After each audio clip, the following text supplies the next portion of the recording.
బుచ్చయ్య చౌదరి గారికి ధన్యవాదాలు. ఇదే తీర్మానాన్ని బలపరచవలసిందిగా గుంటూరు వెస్ట్ శాసనసభ్యురాలు సోదరిమణి గల్లా మాధవి గారిని వేదిక మీదకు ఆహ్వానిస్తున్నాం.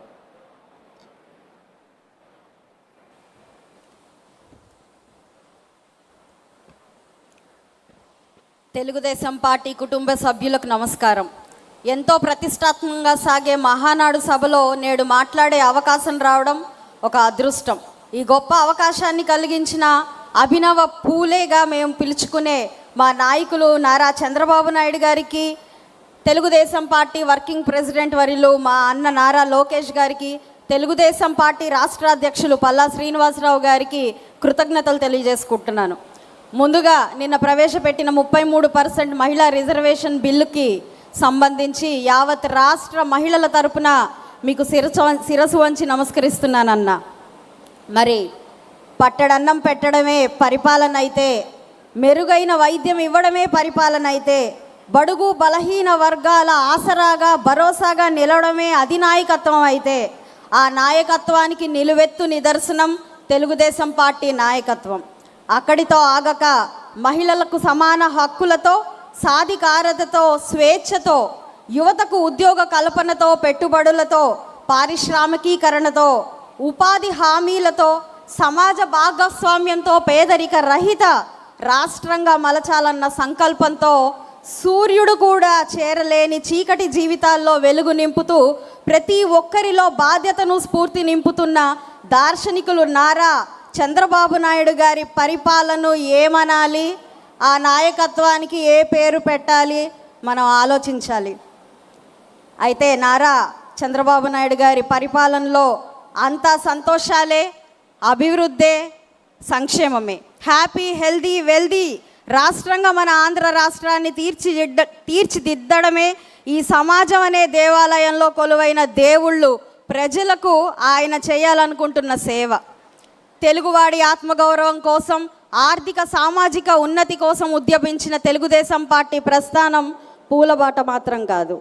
నాటి తెలుగుదేశం పార్టీ వ్యవస్థాపకులు అన్న నందమూరి తారక రామారావు గారి నుండి నేటి యువ నాయకులు నారా లోకేష్ గారి దాకా, తోట చంద్రయ్య లాంటి కార్యకర్త నుండి మన చంద్రన్న దాకా ఎన్నో ఆటుపోట్లను ఎదుర్కొంటూనే ఉంది తెలుగుదేశం పార్టీ.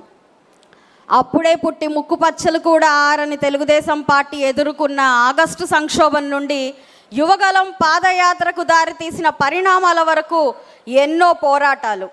మన తెలుగుదేశం పార్టీ ఢిల్లీ అహంకారాన్ని, మోసాన్ని చూసింది. 2014 రాష్ట్ర విభజనతో జీవం కోల్పోయినటువంటి తెలుగు రాష్ట్రాన్ని బరువైన గుండెతో మోసింది.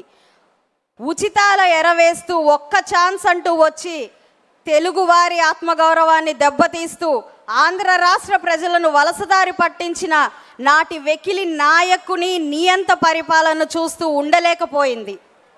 44 ఏళ్ల తెలుగుదేశం పార్టీ సుదీర్ఘ ప్రయాణంలో ఎదుర్కొన్న సంక్షేమాలు, కష్ట నష్టాలు 5 నిమిషాల్లో వివరించాలి అని అనుకోవడం ఒక పెద్ద సాహసమే అవుతుంది.